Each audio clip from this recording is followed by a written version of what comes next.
지난달 군산시의회 행정사무감사에서 상권 활성화재단의 사무국장 자격 여부를 놓고 논란이 일었습니다. 지원 자격에 미치지 못한다는 게 그 이유인데요. 법률 검토 결과 문제가 없는 것으로 나왔습니다.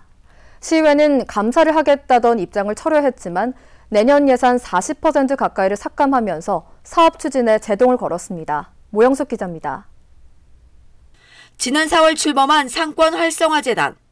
군산의 소상공인 80%가 넘게 재단 설립에 찬성하면서 골목 상권을 키우는 거점 역할을 하고 있습니다.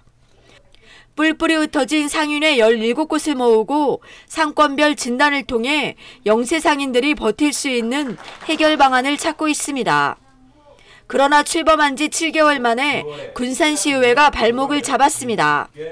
사무국장이 지원 자격에 미치지 못한다는 겁니다.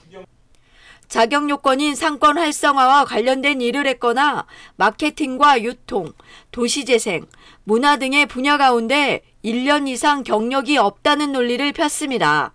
마케팅이나 유통, 실무 경험에 팀장급 경력일 수 있습니까? 실무 경험은 없습니다. 네. 또 도시재생, 문화관광 관련 분야 등 전공하고 관련 분야에서 1년 이상 경력이 있었습니까?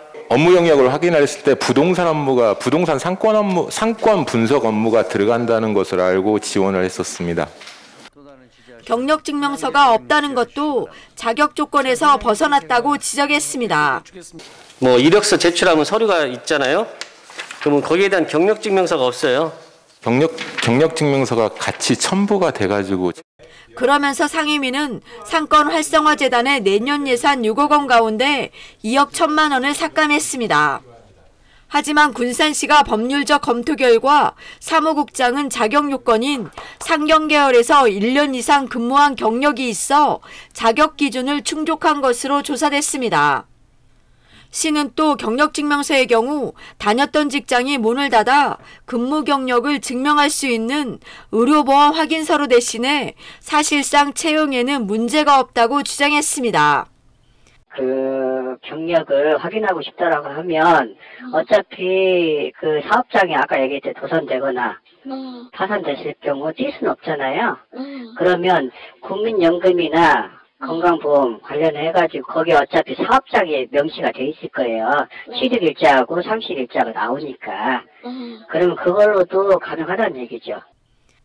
결국 시의회는 감사 청구를 철회했습니다. 그러나 상임위에서 예산을 삭감하면서 내년 사업 추진에 차질이 예상되고 있습니다. 군산의 소상공인은 18,000여 명. 종사자와 가족까지 합치면 군산의 전체 인구 가운데 30%인 8만여 명이 넘는 것으로 추산되고 있습니다. 하지만 코로나19까지 겹쳐 결국 문 닫는 상가가 늘고 군산은 전국에서 공실률이 가장 높은 도시로 낙인 찍혔습니다. 대기업과 중소기업에 치중했던 지원 사업을 소상공인으로 넓혀 마중물 역할을 하겠다고 시작한 상권 활성화재단. 시의회가 사무국장 흠집 내기에 나서면서 출범한 지 1년도 안 돼 사업 추진에 제동이 걸렸습니다. KCM 뉴스 모영식입니다.